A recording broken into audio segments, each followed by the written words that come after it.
Dan bila rujuk kepada DBKL dan banyak PBT ni, saya jadi risau. PBT bawah kementerian apa? KPKT menteri ni apa? DAP. Adakah benda ni sengaja? Kalau bukan Melayu lepas, bukan Melayu berlembut, pendatang asing berlembut, kalau orang Melayu pijak sampai masuk hospital patah tulang belakang. Kepada rakyat, negara ni sedang dipandu ke arah yang salah. Assalamualaikum warahmatullahi wabarakatuh. Pertama sekali dah diceritakan persoalan oleh sahabat-sahabat saya, tapi yang saya nak sentuh dia begini. Apabila sahaja timbul isu ini viral, dipukul dan sebagainya, serangan orang ramai netizen menyalahkan DBKL lah kan.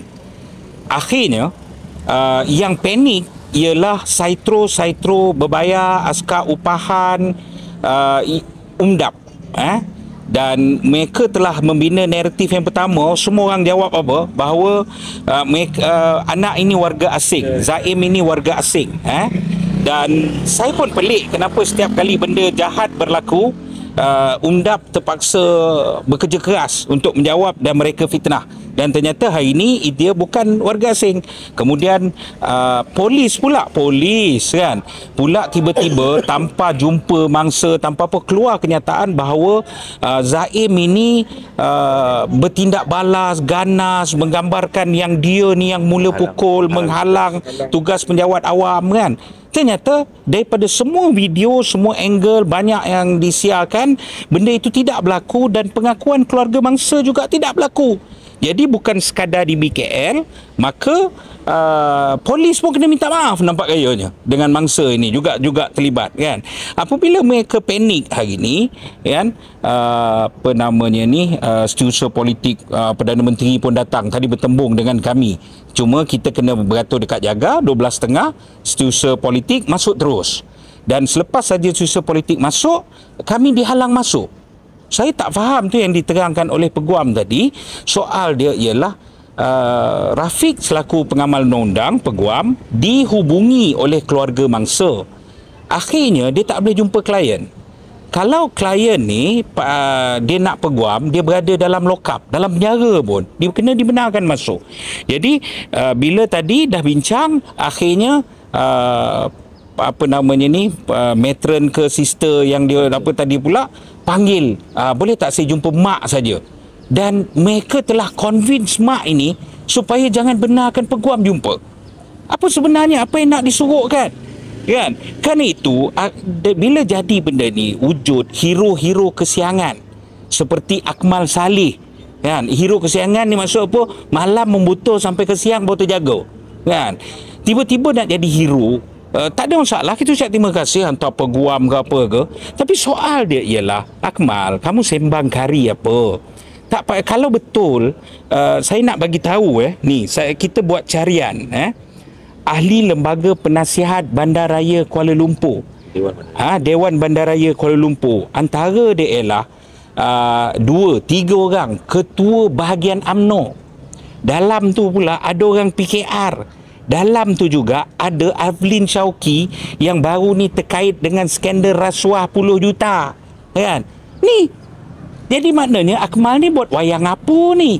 Seolah-olah kamu ni pembangkang kan. Jadi tolong jangan mainkan rakyat.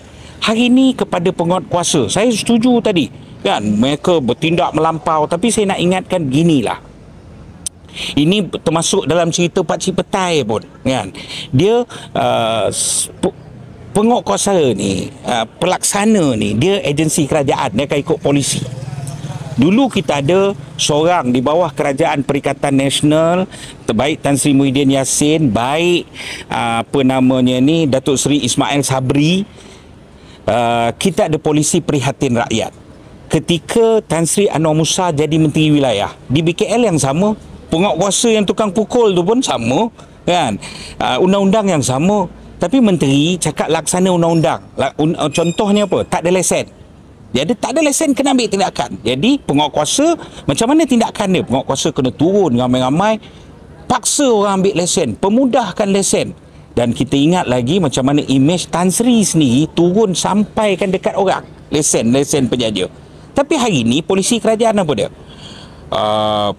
khususnya apa namanya ni, penjaja kecil, pukul, tangkap, tindas, kejam, rampas. Dan penguatkuasa ni hanya melaksana, kerana itu penguatkuasa. Termasuk pegawai polis pun saya kena ingat.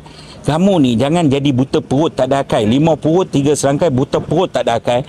Bila kamu laksana ni, kesetiaan kamu ialah pada rakyat, bukan pada pemimpin politik. Saya bagi contoh ni jadi kes macam ni. Penguatkuasa ni laksanakan polisi kerajaan ni, kan? Akhirnya setiausaha politik Perdana Menteri bantai penguatkuasa. Saya terkejut. Setiausaha politik Perdana Menteri bantai penguatkuasa di BKL. Apa namanya ni, Akmal, Ketua Pemuda Parti Komponen Kerajaan, bantai di BKL. Dah mampus korang, tak ada siapa nak pertahankan. Kan itu polis, penguatkuasa kastam, penguatkuasa di BKL, penguatkuasa PBT seluruh negara pun. Kesetiaan kamu pada undang-undang dan rakyat, bukan pada pemimpin politik. Yang terakhir yang saya nak sentuh, kegusaran saya ialah apa? Bila tular video di BKL buat operasi di beberapa kawasan bukan Melayu. Ini tular ni kepada bukan Melayu ni, maki hamon ni di BKL ni, kan? Penguatkuasa di BKL terpacak tunduk. Ini apa ni, kan? Kerana itu saya menjangkakan ini memang kerja kerajaan, kerja rejim ini. Seperti mana Anwar membina naratif kuil dan masjid. Kita berjaya membina, berjaya atas apa? Menyingkir kuil. Dalam keadaan Anwar ni, dia dah habis dah. Dia hanya perlu cipta perkauman, cipta pemusuhan. Dan bila rujuk kepada DBKL dan banyak PBT ni, saya jadi risau. PBT bawah kementerian apa? KPKT menteri ni apa? DAP. Adakah benda ni sengaja? Kalau bukan Melayu lepas, bukan Melayu berlembut, pendatang asing berlembut, kalau orang Melayu pijak sampai masuk hospital patah tulang belakang. Kepada rakyat, negara ni sedang dipandu ke arah yang salah. Anwar Ibrahim, tolong betulkan sikap dan perangai kamu. Jangan kerana nak kuasa, kamu sanggup bakar semua benda dan sampai sentimen perkauman ini.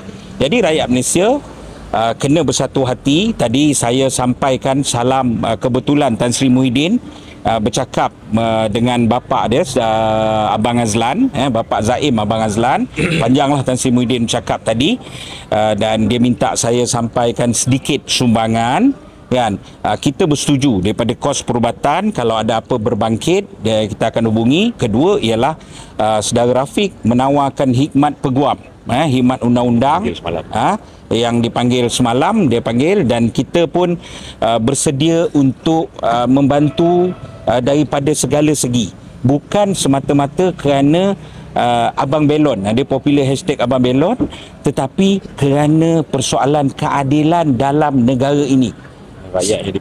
Rakyat yang ditindas, kan? Mengulang balik kata Anwar Ibrahim dulu, arwah ni cakap ini negara hukum, kita perlu ikut undang-undang. Terima kasih.